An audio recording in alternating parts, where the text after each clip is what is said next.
Our next guest is a former Force Recon Marine. He heads the Mighty Oaks Foundation for Veterans. He knows how to protect and defend assets, American assets, high-profile assets in hostile terrain.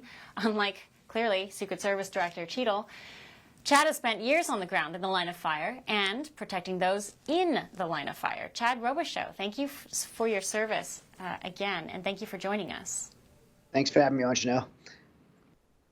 Secret Service Director Cheadle seemed very defiant before Congress today. She said that she'd make changes to the agency before the conclusion of a, quote, thorough investigation. She also says that the Secret Service's mission is not political. Now, I know you're not in the Secret Service, and I know your background is slightly different, but in terms of accountability, what were your thoughts on her testimony today? Well, her answers are right in line with the level of incompetence of why this happened. And whether that, I know there's accusations, and by the way, my personal opinion is this isn't just incompetence. There's some complicity here that unfortunately, I don't know if we ever will find out, but there is no way, from my professional experience, by the way, this is not my opinion, my professional experience of being in and around the military for 30 years, and I'll even go further, outside of being a special operator and on a JSOC task force, Joint Special Operations Command task force.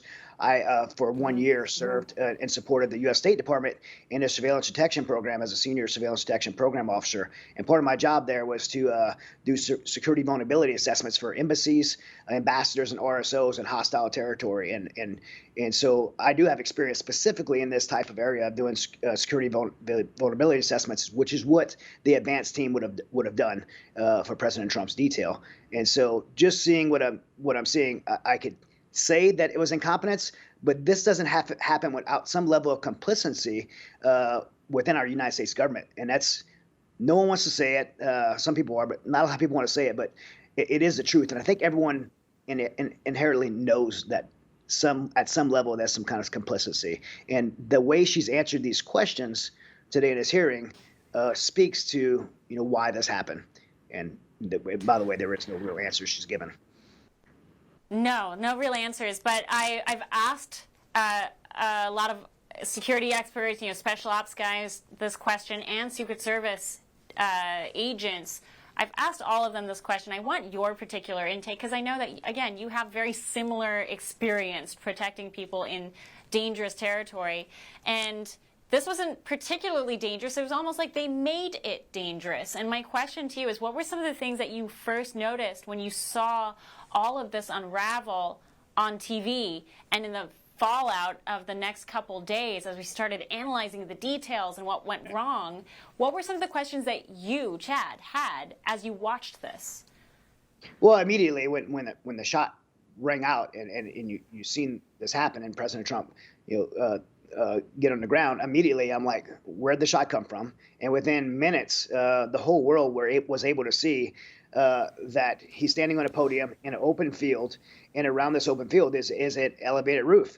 And so for me, with my background doing security vulnerability assessments, I'm like, who did this advanced detail? Because in the one question the director did answer was that this advanced detail was done 5 days prior. And so if I was doing this advanced detail, I would want to know where the president will be standing, and I'm going to look at every vulnerable line of sight that's going to be that have access to where the president's going to be. And then you start looking for elevated positions that somebody has a clear line of sight, a line of fire, and then you start planning backwards and you secure those locations, or you put counter sniper, counter surveillance positions on it. You have Overwatch on it. This building was one of the only places, a very few. This would be a very easy SVA to do, security vulnerability assessment to do, and secured at rooftop, 150 yards away, by the way. And a lot of people say, "Oh, that's a great shot."